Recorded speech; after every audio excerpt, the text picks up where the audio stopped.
எல்லாருக்கும் வணக்கம். இன்றைக்கி என்ன பார்க்க போகிறோன்னா, ஒரு ஹெல்த்தியான ஸ்நாக்ஸ் தான் பார்க்க போகிறோம். சின்னவங்கள்லேருந்து பெரியவங்க வரைக்கும் எல்லாருக்கும் பிடிக்கும். அதுக்கு தேவையானது என்னென்னு பார்க்கலாம் வாங்க. ஒரு சின்ன கப் அளவுக்கு வெள்ளை கொண்டக்கடலை, ஒரு சின்ன ஸ்பூன் தான் எடுத்துருக்கேன். அதே ஸ்பூனாலே ஒரு ஸ்பூன் வந்து பச்சை பட்டாணி, ரெண்டுத்தையும் எடுத்து நல்லா வாஷ் பண்ணி ஊற வச்சிடணும். நல்லா 2 தண்ணி ஊற்றி அலசிட்டு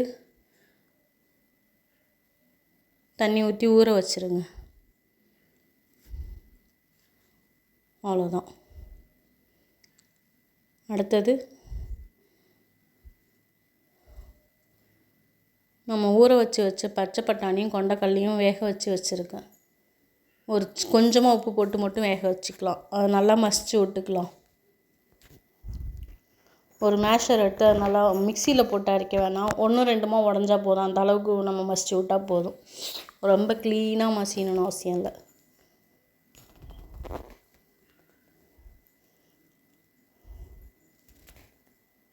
நம்ம கடையில் போய் ஒன்று வாங்கி கொடுக்கறதுக்கு பசங்களுக்கு நம்ம வீட்டிலையே செஞ்சு கொடுத்தோன்னா, நம்ம கையால் செஞ்சு கொடுத்தோன்ற ஒரு திருப்தி இருக்கும்ல. அதனால தான் ஹெல்த்தியாகவும் இருக்கும் கொண்டக்கடலை இதெல்லாம் போடுறதுனால. நல்லா மசிச்சு விட்டுட்டு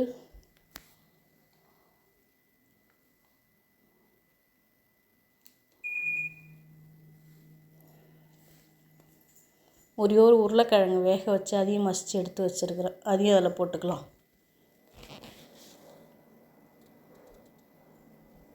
மசித்து எடுத்து வச்சுருங்க.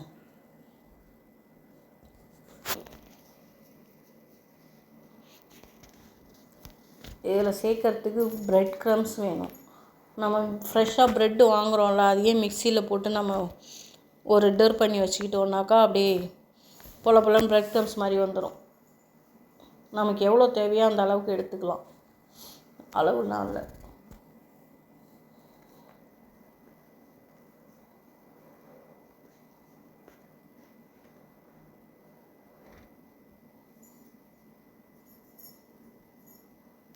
மிக்சியில் போட்டு சும்மா அப்படியே ஒரு திருப்பினோன்னாக்கா அப்படியே பொலன்னு ஆகிடும். அந்த மாதிரி எடுத்து வச்சுக்கலாம்.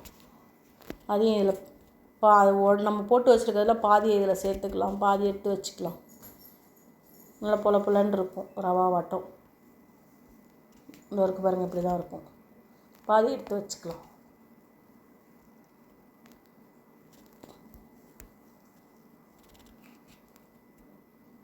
ஒரு பச்சை மிளகா அரைஞ்சி வச்சுருக்கேன். பசங்கள்லாம் சாப்பிடணுன்னா பச்சை மிளகா போட வேணாம், ஸ்கிப் பண்ணிடலாம். சின்னதாக அரைஞ்சி வச்சுக்கிங்க. ஒரு கேரட் துருவி வச்சுருக்கிறேன். அதையும் அதில் போட்டுக்கலாம். 2 பெரிய வெங்காயம் பொடியாக கட் பண்ணி வச்சுருக்கிறேன். அதையும் அதில் போட்டுக்கலாம்.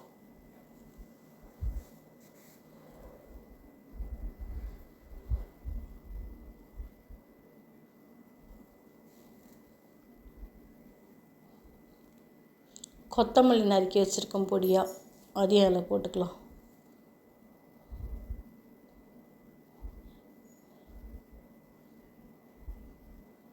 எக்ஸ்ட்ரா மசாலாலாம் நம்ம எதுவுமே சேர்க்க வேணாம்.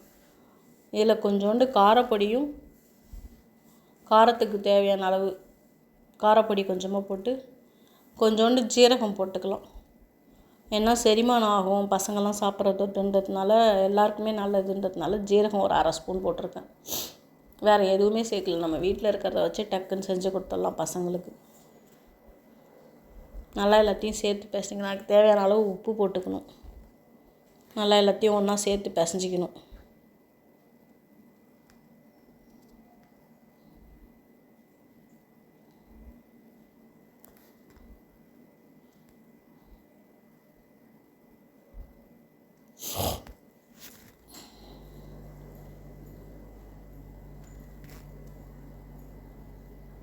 இதில் வந்து ஒரு 10-15 உருண்டைங்க வரும். நமக்கு இன்னும் நிறைய தேவைன்னாக்கா அதுக்கு தகுந்த மாதிரி குவான்டிட்டி அதிகமாக போட்டுக்கலாம்.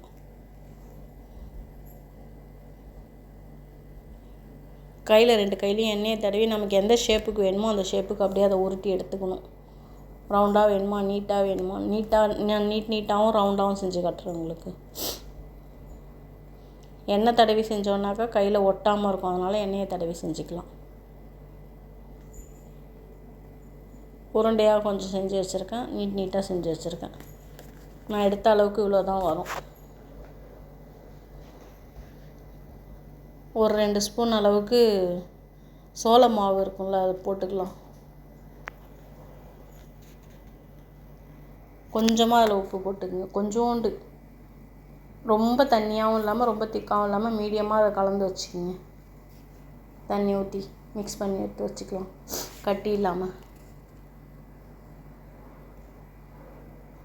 நம்ம செஞ்சு வச்சுருக்க அந்த உருண்டையை எடுத்து அதில் போட்டு ப்ரெட் க்ரம்ஸில் போட்டு ரோல் பண்ணி எடுத்து வச்சுருவோம். ஃபஸ்ட்டு எல்லாத்தையும் எடுத்து தனித்தனியாக வச்சிடலாம். ஒன்று ஒன்றா எடுத்து அந்த மாதிரி செஞ்சு எடுத்து வச்சுருவோம்.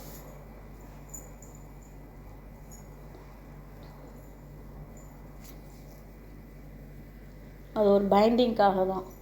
நீங்கள் முட்டைலாம் சாப்பிடுவீங்க, முட்டை சேர்த்து செய்வீங்கன்னாக்கா அந்த சோள மாவுக்கு பதிலாக முட்டையை நல்லா பீட் பண்ணி அதில் இந்த மாதிரி ரோல் பண்ணிவிட்டு எடுத்து ப்ரெட் க்ரம்ஸில் போட்டுக்கலாம் நம்ம. இல்லை முட்டை வேணாம், சோள மாவே போதும் அப்படின்னாக்கா அந்த மாவில் போட்டு பரட்டி எடுத்து வச்சுக்கலாம். எக்கில் போட்டு செஞ்சாக்கா பசங்களுக்கெல்லாம் சாப்பிட்றதுக்கு கொஞ்சம் டேஸ்ட்டு நல்லாயிருக்கும், பிடிக்கும். அதனால் அதை ட்ரை பண்ணி பாருங்கள் வேணா.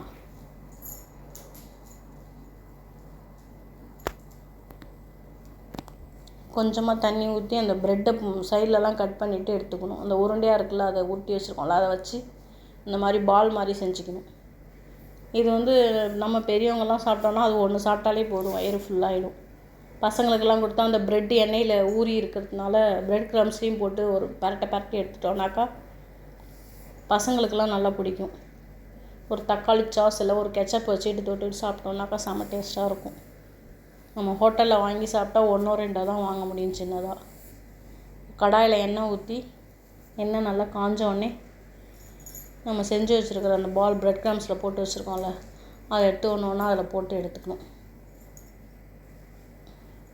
நல்லா பரட்டி விட்டு வேக வச்சா தான் எல்லா சைடும் ஈவனாக அது ப்ரௌன் கலரில் ஆகும். இல்லாட்டி ஒரு சைடு கரிஞ்சு போயிடும், ஒரு சைடு மட்டும் நல்லா லைட் கலரில் இருக்கும், டார்க்காக இருக்கும், அந்த மாதிரி இருக்கும். நல்லா பரட்டி விட்டு இந்த மாதிரி வேக வச்சு எடுத்துக்கணும். எல்லாத்தையும் போட்டு எடுத்துக்கலாம்.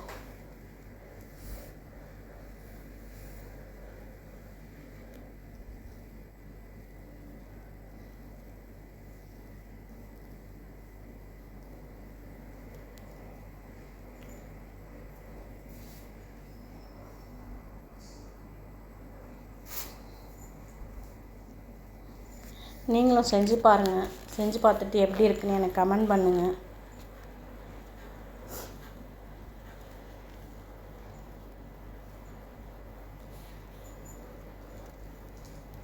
இவ்வளோ நிறைய பொறுமையாக பார்த்ததுக்கு உங்கள் எல்லாருக்கும் ரொம்ப நன்றி. அந்த பால் மாதிரி வச்சுருக்கறது எடுத்து போட்டுடலாம்.